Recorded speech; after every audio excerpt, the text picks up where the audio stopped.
የመጀመሪያው የዚህ ዝግመተ ለውጣዊ ምቹ ግኝት የሆነው በ1856 የዳርዊን ኦሪጂን ኦፍ ስፒሺስ የተሰኘው ሥራ በተለቀቀበት ወቅት መድረስ የቻለው በጀርመን ኒያንደር ሸለቆ የተገኘው ኒያንደርታልማን ነው። እስካሁኑ ቀን ድረስ እንደ አዲስ የተዘጋጁ ልክ እንደ ኒያንደርታልማን ጸጉራማ ዝንጀሮ መሰል ስዕሎች አስተማሪ መጽሔቶችና የትምህርት ቤት መጻሕፍት ላይ ሰፍረው ጎሎ የነበረው የዝግመተ ለውጣዊ ክፍል ተብለው ይገለጻሉ። በእውነታው ግን ኒያንደርታል የተባለው ቅሬታም ከዘመኑ የኤዥያውያን ነጭ ሰው ዘር ወይም ከተወላጆቹ ውስጥ የኢዩኒት ሰው ከመሆን የተለየ ነገር ሆኖ አልታየም። በተጨማሪም የራስ ቅል መጠኑ ከአማካኙ የዘመኑ ሰው አንጎል በ13% በመብለጡ በሰውና በዝንጀሮ መካከል የነበረ ፍጥረት ማለትን የማይቻል ያደርገዋል። በ1971 ታይም ጋዜጣ ራሱ በዛሬውም ሰዓት ቁሞ ቢሄድ አንለየውም፣ የኒያንደርታል ጥንታዊነት ዋስትና የሌለው ነው ሲል አውጇል። አንድ ጸሐፊ ራሱ ወደፊት ስለሚመጡ የታሪክ ሰዎች አስተያየቱን ሲሰጥ ይህንን አስገራሚ ስህተት በበቂ ሁኔታ ፈልገን ባለማግኘታችንና ባለማስተካከላችን እብዶች ብለው ይገልጹናል። በአሁን ሰዓት ኒያንደርታልማን ልክ እንደ ትክክለኛ ዝርያ እንዲታይ ግፊት ያደረገው አንድ ዋና ደጋፊ ሪነር ፕሮች በዝግመተ ለውጥ የጊዜ ሰሌዳ ላይ በትክክል እንዲገጥምለት ቅሬታ አካሉን 36000 ዓመቱ ነው ያለ የጀርመን ፕሮፌሰር ነው። በ2005 ግን ላለፉት 30 ዓመታት የራሱን ኮሌጅ ሥራ ሰርቋል እና ሐሰተኛ መረጃዎችን ፈጥሯል ብሎ በግልጽ ባሳፈረው በፍራንክፈርት ዩኒቨርሲቲ ኃላፊ ውይይት ምክንያት ፕሮች ጡረታ እንዲወጣ ተገዷል። በአንድ ወቅት ታዋቂ የነበረው የካርቦን ዴቲንግ ባለሙያ በጊዜው በሳይንሱ ማህበረሰብ ዘንድ እንዲገለል ተደርጎ ነበር። ከዛን ጊዜ ጀምሮ ሁሉም የኒያንደርታል አጽም ቅሪቶች የትንሽ ሺዎች ዓመታት ዕድሜ እንደነበረው፣ የተወሰኑት ደግሞ የመቶዎች ዓመታት ዕድሜ ብቻ እንደነበራቸው ተገልጿል።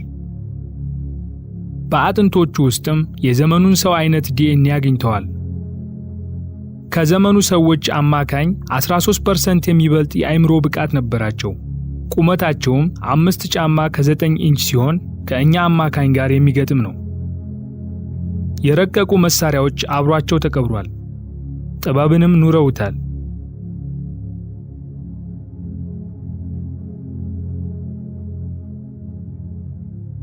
የዩኒቨርሲቲ ኦፍ በርሊን ፕሮፌሰር ሮዶልፍ ቨርቹ የእርነስት ሃክል የቀድሞ ፕሮፌሰርና ፋዘር ኦፍ ሞደርን ፓቶሎጂ የተባለው ወይም የዘመኑ በሽታዎች አጥኚ በ1872 ስለ ኦሪጂናሉ የኒያንደርታል ቅሬታ አካል የልጅነት ጊዜው በሪኬት ወይም አጥንት በሚያጣምም በሽታ፣ የአዋቂነት ዘመኑ ደግሞ በአርትራይተስ ወይም በአንጓ ብግነትና ለበርካታ የጭንቅላት ጉዳቶች ተጠቂ የነበረ ያልታደለ የሆሞ ሳፒያንስ ዘር ነው ሲል ድምዳሜውን ሰጥቷል።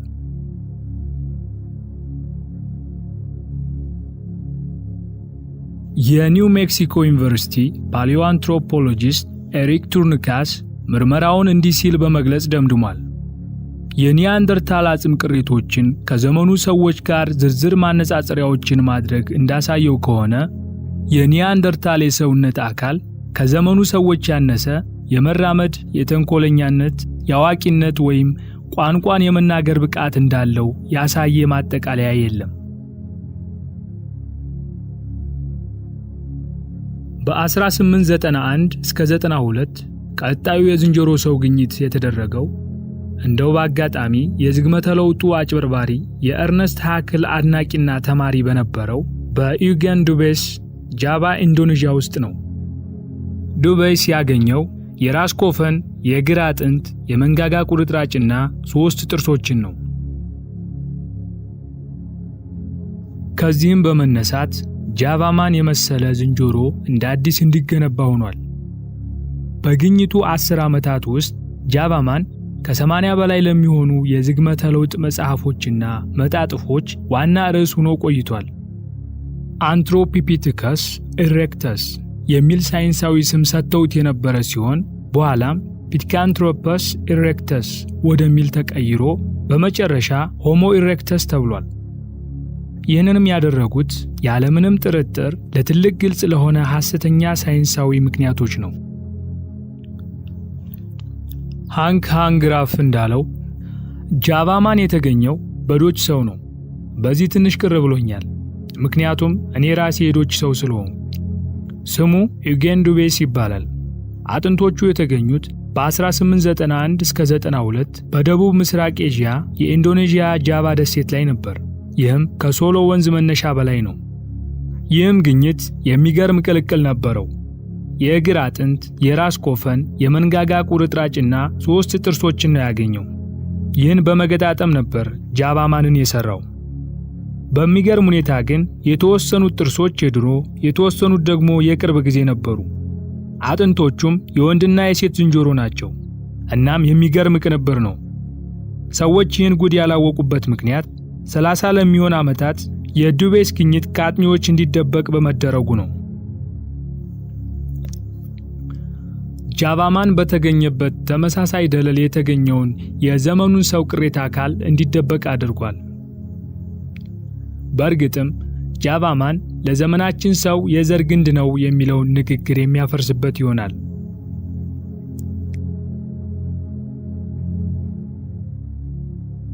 በመጨረሻም ተገቢ የሆነ ጫና ከተደረገበት በኋላ ትክክለኛ አጥንቶቹ እንዲመረመሩ ተፈቅዶ ልዩነቶቹ ታውቀዋል። በመጨረሻም ይህን የተረዱት አሜሪካውያንና ዓለሙ ይህ የሐሰት ታሪክ መሆኑን አውቀዋል።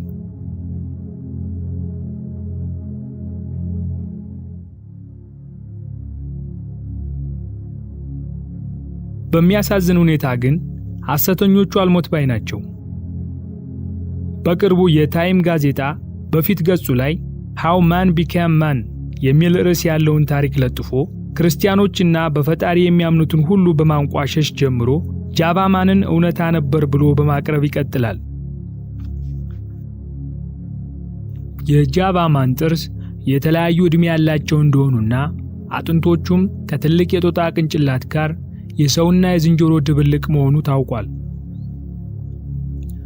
ሮዶልፍ ቨርቹ የራሱ የሐክል ፕሮፌሰርና የወቅቱ የላቀ የበሽታ ጥናት ባለሙያ የነበረው ሰው እንዳለው እንደኔ ግምት ይህ ፍጥረት በእርግጥም ትልቅ ጦጣ ነበር።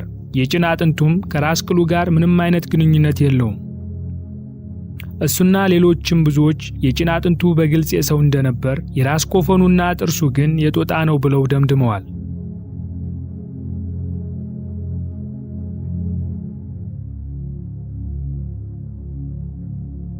በ1912 ቻርልስ ዳውሰን የተባለ ዶክተርና ፓሌንቶሎጂስት በኢንግላንድ ፒልትዳውን ጉድጓድ ውስጥ የሽግግር ቅርጽ ላይ ያለን የዝንጀሮ ሰው የመንጋጋ አጥንትና የራስ ቅል ስብርባሪ አግኝቻለሁ ሲል አቅርቦ ነበር። 500,000 ዓመቱ ነው የተባለው ቅርስ ለሰው ልጅ ዝግመተ ለውጥ ትክክለኛው ማረጋገጫ ተብሎ በዓለም ዙሪያ ባሉ ሙዚየሞች እንዲታይ ተደርጓል። ስለ ፒልትዳውን ማን በቀጠሉት 40 ዓመታትም ብዛት ያላቸው ሳይንሳዊ መጣጥፎች፣ አዳዲስ የአርቲስቶች ዝግጅትና ከ500 በላይ የሚሆኑ ምሁራዊ ቴሲሶች ተጽፈዋል። ተቃውሞና ትችቶች ልክ እንደ አርተር ኬዝ በመሳሰሉ የወቅቱ ሰዎች ወዲያውኑ እንዲነሳ ይደረጋል። እስከ 1953 ግን በዳውሰን ማሻሻያ ተደርጎ ነበር። ይህም ማለት ምርመራዎች የፒልትዳውን ያገጠጠው የታችኛው መንጋጋ በቅርብ ጊዜ የሞተ የዝንጀሮ መንጋጋ ሆኖ ሳለ የራስ ቅሉ ግን በእውነት የሰው እንደነበርና የተወሰኑ 100 ዓመታት ዕድሜ እንደነበረው እስከታወቀበት ጊዜ ማለት ነው።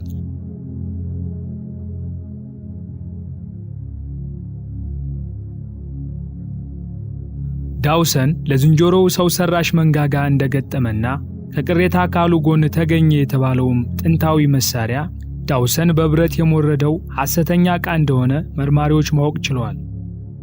እንዲሁም በጣም የሰው እንዲመስልለት የመንጋጋ ጥርሶቹን ሞልቷቸዋል። ከዛም የጥንታዊ መልክን እንዲይዝ ሁሉንም ቅሬታ አካል በፖታሲየም ዳይክሮማይት አቆሽሿል። ነገር ግን አሲድ ውስጥ ሲነከር ቆሻሻው ወዲያውኑ ለቋል። ሐሰተኛው መረጃ ያጋለጠው የጆሴፍ ዊነር ቡድን አባል ዊልፈርድ ሊ ግሮስ ክላርክ እንዳለው የሰው ሰራሾቹ ጭረቶች ማስረጃ ወዲያውኑ ከዓይናችን ጠፍቷል። በእርግጥ ግልጽ ነው፣ ራሳቸው አስመስለው ጭረውት ነበር ወይ ተብሎ ሊጠየቅ ይችላል። እንዲሁም እንዴት ከዚህ በፊትስ ሳይታወቅባቸው አመለጡ? የፒልትዳውን ማን ለ40 ዓመታት ሲታይበት ከነበረው የብሪቲሽ ሙዚየም በቀናት ውስጥ እንዲወገድ ተደርጓል። የሐሰት ታሪክ መሆኑ በሥነ ሥርዓት በመረጋገጡ በ1953 ሌሎችም የዳውሰን ስነ ቅርሳዊ ግኝቶች የውሸት ወይም የተቀናበሩ መሆናቸው ተረጋግጧል። በ2003 የበርንማውዝ ዩኒቨርሲቲ ዶክተር ማይልስ ራስል በዳውሰን ጥንታዊ ስብስቦች ላይ ባደረገው ጥናት በትንሹ 38 የሚሆኑት ናሙናዎች ሐሰተኛ እንደነበሩ የሚያሳየውን ውጤት አትሞ በማውጣት እንዲህ ሲል ይገልጻል። የዳውሰን አጠቃላይ የትምህርት ሥራ በማታለል ላይ የተመሠረተ ሆኖ ይታያል። ተንኮሉ፣ ማጭበርበሩና ማታለሉ ሁሉ የመጨረሻው ውጤት ዓለም አቀፍ ዕውቅናን ለማግኘት ነበር።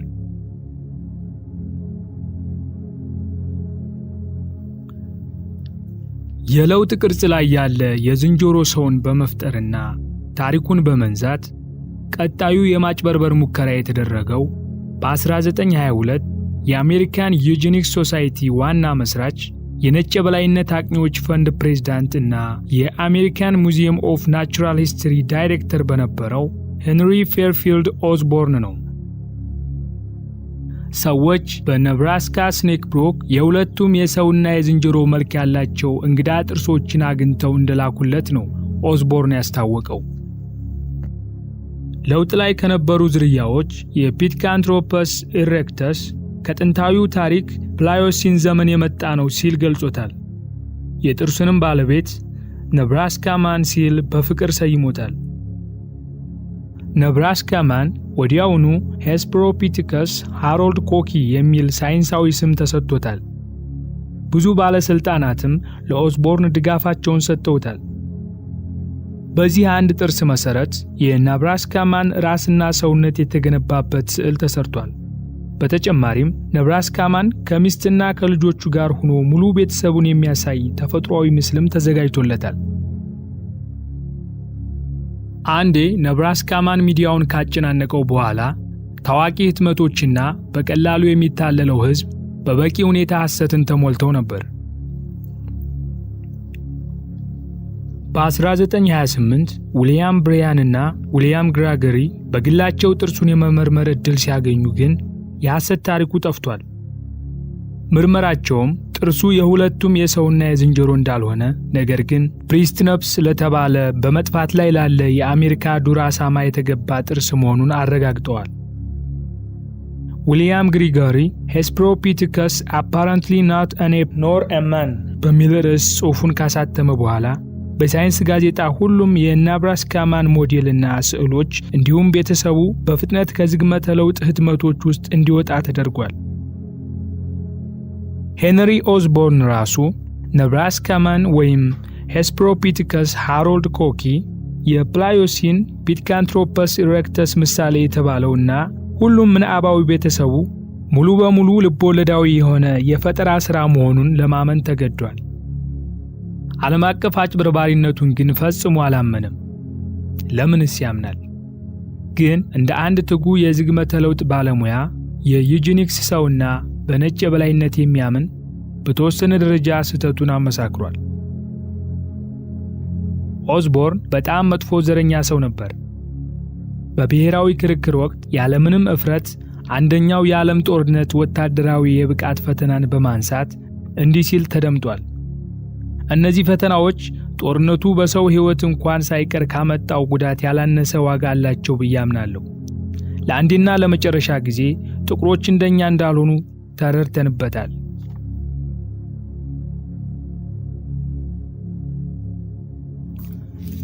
ዳርዊን ዘ ዲሰንት ኦፍ ማን በሚለው መጽሐፉ ሰው የመጣው ከዝንጀሮ መሰል ሕይወት ያለው አካል ነው ብሎ ሐሳቡን ካረቀቀ በኋላ የእሱን አባባል የሚደግፍለት ቅሬታ አካል መፈለግ ጀምሮ ነበር።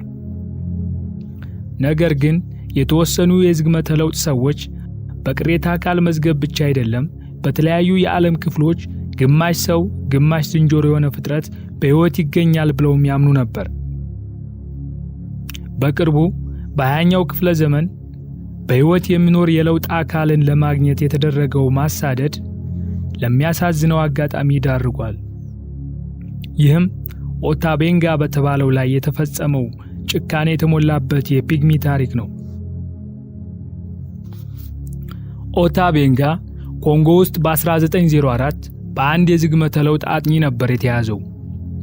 በራሱ አንደበት እንዳለው የስሙ ትርጉም ጓደኛ ማለት ነበር። ሚስትና 2 ልጆች ነበሩት። እንደ እንስሳ በሰንሰለት ታስሮ የብረት አጥር ውስጥ ተቆልፏል።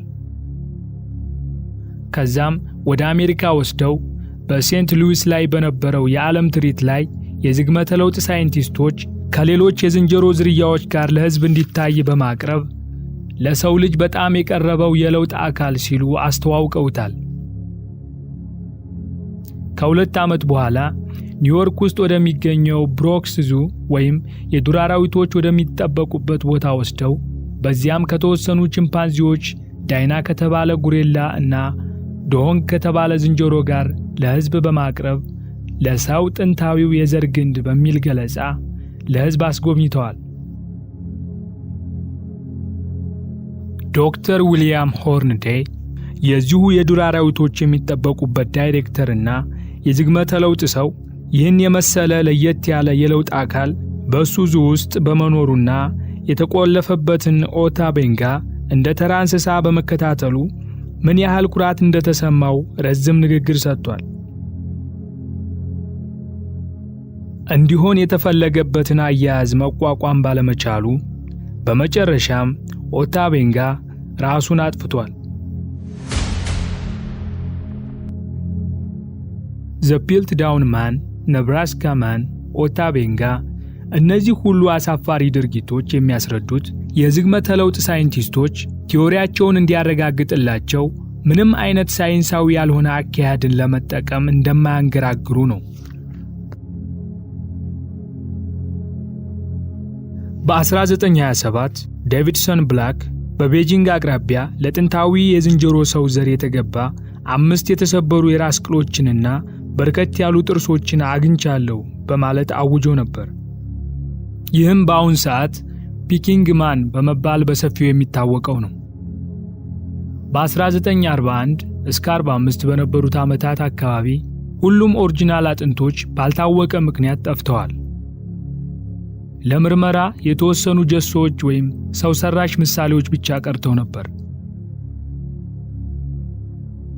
የጎደለው ክፍል ታገኘ በተባለበት ተመሳሳይ ስፍራ በአቅራቢያቸው ካለ የኖራ ድንጋይ ዋሻ የሰሩ እሳት ያነዱ የነበሩና የተለያዩ መሳሪያዎችን ትተው ያለፉ የ10 ሙሉ በሙሉ ሰው የነበሩ ሰዎች አጽም ተገኝቷል።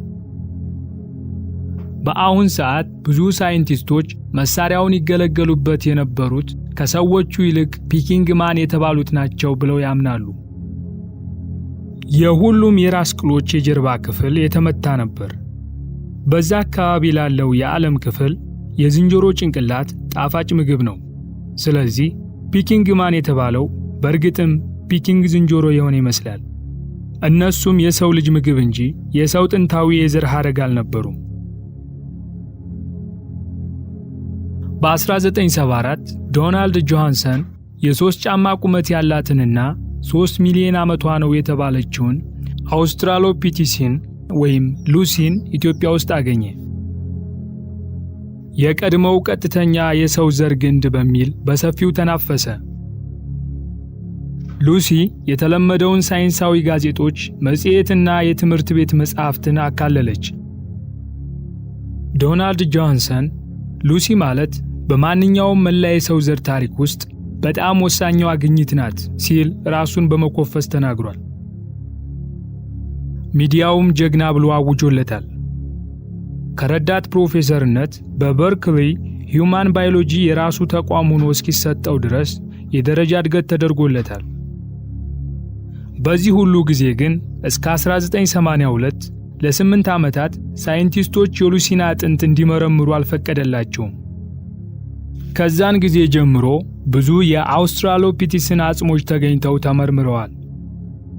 ፊት ለፊት ያሉ የዝግመተ ለውጥ ሰዎች ሉሲ ከዘመኑ ፒግሚ ቺምፓንዚዎች ጋር የምትመሳሰል በመጥፋት ላይ ያለ የዝንጀሮ ዝርያ ናት እንጂ ሌላ ምንም ማለት አይደለችም ብለው እንዲስማሙ አድርጓቸዋል። ከአብዛኛው ዝንጀሮዎች በተሻለ ትንሽ ቀና ብለው ተራምደው ሊሆን ይችላል። ነገር ግን ባለ ሁለት እግራ ወይም ቀጥ ያሉ አልነበሩም። ማውራት አይችሉም። ብዙ ጊዜያቸውን የሚያሳልፉት ዛፍ ላይ በመሆን ነው። የሚራመዱትም በአራቱ መዳፎች ነው። ሎርድ ሳሊ ዛክርማንና ፕሮፌሰር ቻርለስ ኦክስናርድ ከአምስት ልዩ ሙያተኞች ጋር በመሆን ስለ አውስትራሎፒቲስን የ15 ዓመት ጥናት የሰሩ ሲሆን በምርመራቸውም ወቅት ሁሉም የአውስትራሎፒቲስን የተለያዩ ናሙናዎች ተራ የዝንጀሮዎች ዘር እንደነበርና በእርግጥም ክሌግራ ወይም ባይፔዳል አለመሆናቸውን አረጋግጠዋል። በ1999 ግንቦት ላይ የፈረንሳዩ ሳይንስ ኤንድ ላይፍ ጋዜጣ በፊት ገጹ ላይ ጉድባይ ሉሲ የሚል ርዕስ በማውጣት ሉሲ በጣም ታዋቂ የሆነችው የአውስትራሎፒቲከስ ቅሪተ አካል ለሰው ዘር ቅርንጫፍ እንዳልሆነችና እንዲሁም ከሚባለው የዘር ግንድ መወገድ አለባት ሲል ጽፏል። ከዛም በኋላ ግን በቅርቡ በ2014 በማሱኖች ዩኒቨርሳል ፒክቸርስ አማካኝነት ሉሲ የተሰኘ ፊልም ተለቋል። ፊልሙ ከመጀመሪያ እስከ መጨረሻ ሉሲ የተባለችውን የዝንጀሮ መሰል ሴት ተንኮል እንደ ሳይንሳዊ እውነታ በመቀበል መሰረቱን ያደርጋል።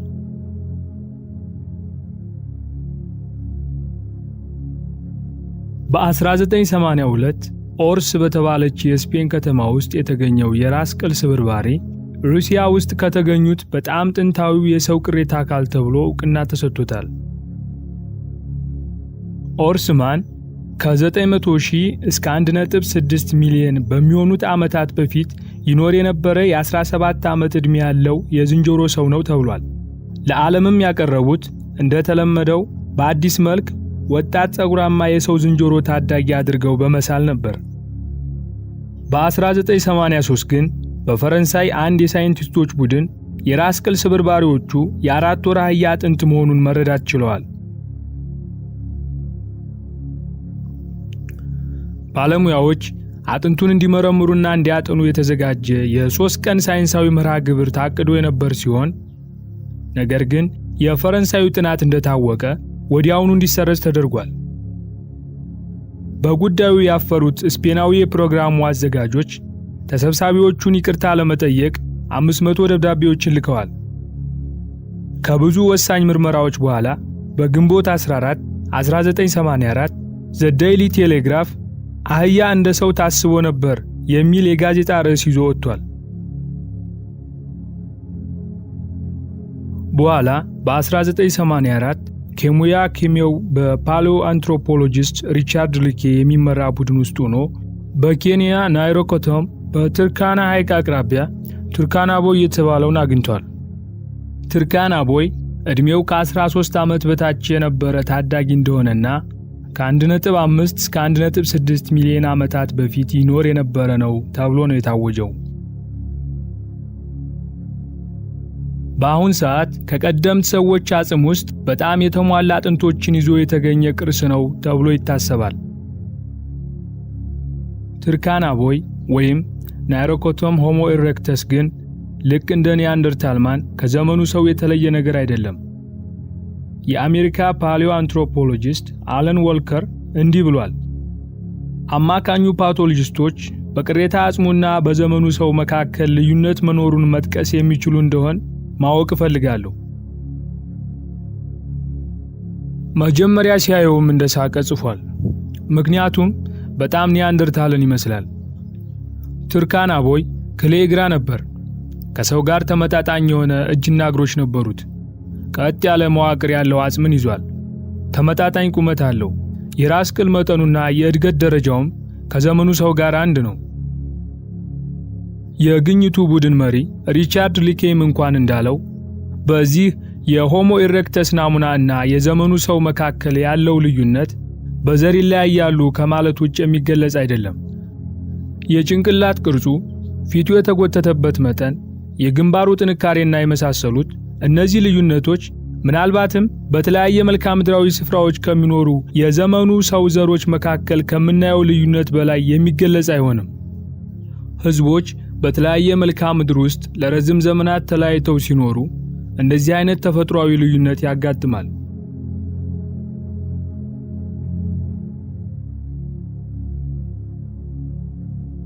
ስለዚህ በእውነት ምን እንደነበሩ ስናይ እነዚህ የዝንጀሮ ሰው የተባሉ ግኝቶችና የተዘጋጁ ምስሎች ውሸትና ቅዠቶች ብቻ ነበሩ። ኒያንደርታልማን እንዲሁ ተራ ሰው ነበር። ጃቫማን እና ፒልትዳውንማን ደግሞ የሰውና የዝንጀሮ አጥንቶች ድብልቅ ነበር። ነብራስካማን በእርግጥም አሳማ ነበር። ፒኪንግማንም በእውነታው የሰው ምግብ ነበር። ሉሲ ዝንጀሮ ነበረች።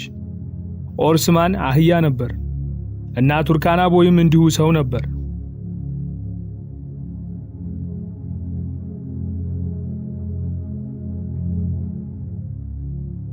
እንደ አዲስ ታስበው የተዘጋጁ ቅርጾች ስዕል መሳል ወይም በአንድ አጥንት ላይ ተመስርቶ ሕይወት ያለው ሞዴልን ማዘጋጀት ማለት ነው። አንዳንዴም የተገኘውን ስብርባሪ ብቻ በመጠቀም ማለት ነው። በጋዜጣ በመጽሔቶች ወይም በፊልም ውስጥ የምናየው የዝንጀሮ ሰው ሁሉም እንደ አዲስ ታስበው የተዘጋጁ ቅርጾች ናቸው። ለሰው ልጅ ዝግመተ ለውጣዊ ሂደት ማስረጃ የተባሉት ቅሬታ አካሎችም በእውነቱ የሐሰት ውጤቶች ናቸው። ከ150 በላይ ለሚሆን ዓመታት ዝግመተ ለውጥን የሚያረጋግጥ አንድም ቅሬታ አካል አልተገኘም። እውነቱን ለመናገር በዝግመተ ለውጥ ሰዎች ለቅሬታ አካሎቹ የተዘጋጁት እነዚህ እንደ አዲስ ታስበው የተዘጋጁ ቅርጾች ወይም ስዕሎችና ሞዴሎች በይሆናል ግምት የተዘጋጁ ሲሆን በትክክልም ዝግመተ ለውጣዊ ጽሑፎችን ለማመሳከር የታሰቡ ናቸው። ዴቪድ አር ፒልቢም የሃርቫርድ አንትሮፖሎጂስት እንዲህ ሲል ይህንን እውነታ አጽንኦት ይሰጣል።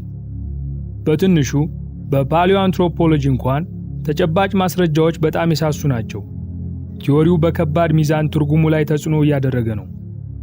ባለፉት ጊዜያት ቲዎሪዎች ከእውነታው ይልቅ አሁን ላለን አስተሳሰብ በግልጽ ተጽዕኖ አድርገዋል። ምክንያቱም ለሰዎች ምስል ያላቸው መረጃዎች ከፍተኛ ተጽዕኖ ያሳድርባቸዋል። እነዚህ እንደ አዲስ የተዘጋጁ ቅርጾች ለዝግመተ ለውጥ ሰዎች ዓላማ ምርጥ አገልግሎት ሰጥተዋል።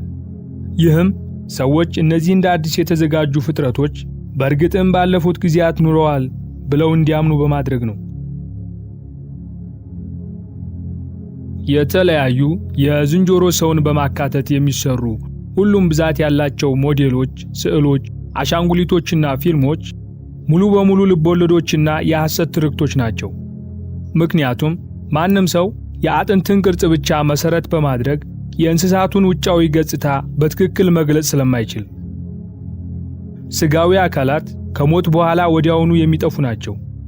የአንዱ አይኖች፣ ጆሮዎች፣ አፍንጫ፣ ከንፈር፣ ጸጉር፣ ቅንድብ፣ ቆዳና የመሳሰሉት አካላት ምን ይመስሉ ነበር የሚለው ሙሉ በሙሉ የሚወሰነው ቅርጹን እንደ አዲስ በሚያዘጋጀው ሰው ምንዓብ ብቻ ነው። የሃርቫርድ ዩኒቨርሲቲው እርነስት ኤ ሆትን እንዲህ ብሏል። ስጋማዎቹ ወይም ለስላሳዎቹ ክፍሎች ቦታቸውን እንዲይዙ ለማድረግ መሞከር የበለጠ አደገኛ ተግባር ነው። ከንፈሮች፣ አይኖች፣ ጆሮዎችና የአፍንጫ ጫፍ በስር በኩል ላለው አጥንታማ ክፍል ምንም አይነት ፍንጭ ትተው አያልፉም። በዝግመተ ለውጥ ሰዎች ትምህርት ስርዓትና ሚዲያ ያለማቋረጥ ይፋ ከመደረግ ውጭ የዝንጀሮ ሰው ምስልን የሚደግፍ ተጨባጭ የቅሬታ አካል ማስረጃ የለም። የዝግመተ ለውጥ ሰዎች በእጃቸው ብሩሽን ይዘው ምናባዊ ፍጥረትን ያዘጋጃሉ። ይሁን እንጂ እነዚህ ስዕሎች ከቅሬታ አካሎች ጋር የማይዛመዱ ሆነው መምጣታቸው ለራሳቸው ትልቅ ችግርን ፈጥሮባቸዋል። ይህንን ችግር ለመፍታት የቀየሱት አንዱ የሚገርም ዘዴ ሊያገኙት ያልቻሉትን ቅሬታ አካል ራሳቸው ማዘጋጀታቸው ነው።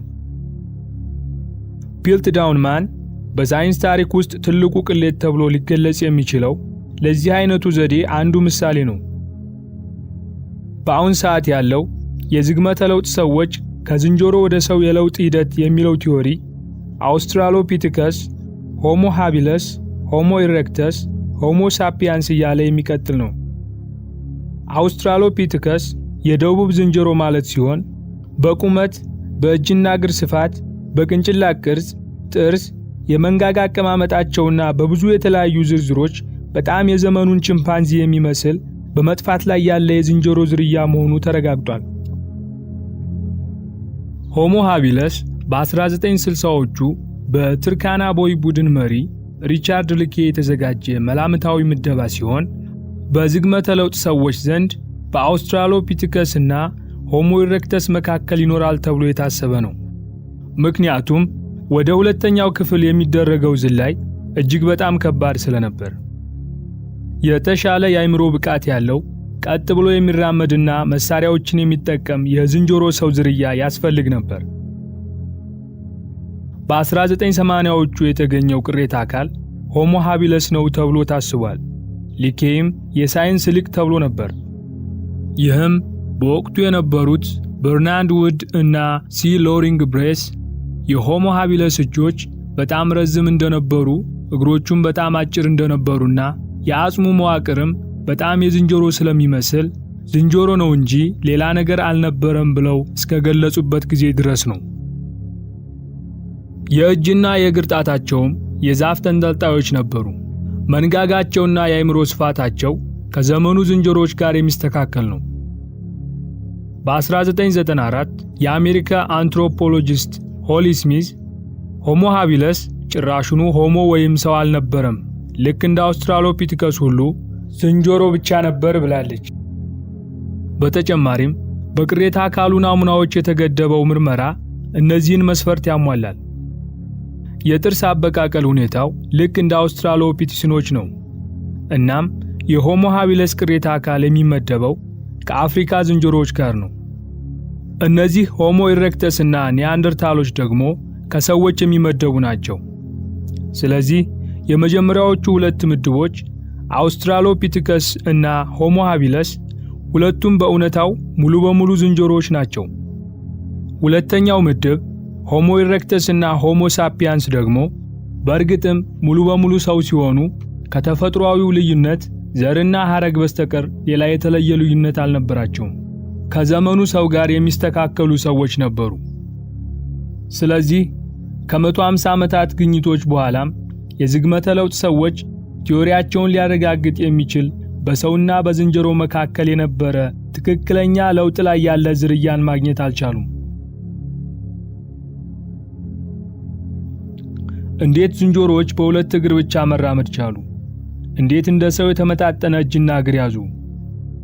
ቀጥ ያለ የጀርባ አጥንትና ውስብስብ የሆነውን የቋንቋ ክህሎት እንዴት አዳበሩ? የሚሉትን ጥያቄዎች መመለስ አይችሉም። ሰዎች ከዝንጀሮዎች ከሆነ የመጡት እንዴት እስካሁን ዝንጀሮዎች ሊኖሩ ይችላሉ? ለምን አለ የሚባለው የለውጥ ሂደት እስካሁን ጊዜ ድረስ መኖር አልቻለም? በቅሬታ አካል መዝገብ ውስጥ እውነተኛ ምሳሌዎቹ የት አሉ? ለእነርሱ ዓላማ ተስማሚ የሆኑትን የዝንጀሮ ራስ ቅሎች ከትንሽ ወደ ትልቅ በመደርደር ከነዛም ውስጥ በመጥፋት ላይ ያለ የሰው ዘርን በመጨመር የሰው ልጅ ዝግመተ ለውጣዊ ታሪክ እንደዚህ ነው ብለው የዝግመተ ለውጥ ሰዎች ጻፉልን።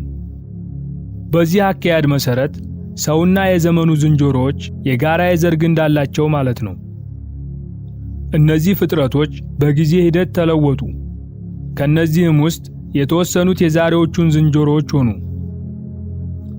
የዝግመተ ለውጥን ሌላ ቅርንጫፍ የተከተሉት ሌላኛዎቹ ቡድኖች ደግሞ የዛሬውን ሰው ወደ መሆን ተቀየሩ። ዳሩ ግን ሁሉም ስነ ሕይወታዊ፣ አካላዊና ስነ ተፈጥሯዊ ግኝቶች ይህ የዝግመተ ለውጥ አባባል እንደ ሌሎቹ ሁሉ ሐሰተኛ ፈጠራና ዋጋ ቢስ መሆኑን አስረድተዋል።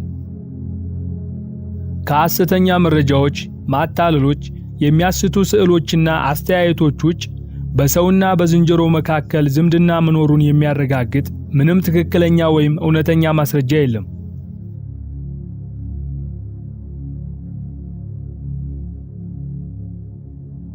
የቅሬታ አካል መዝገቦቹ በታሪክ ውስጥ ሰውም ሰው እንደነበርና ዝንጀሮም ዝንጀሮ እንደነበር ያመላክቱናል።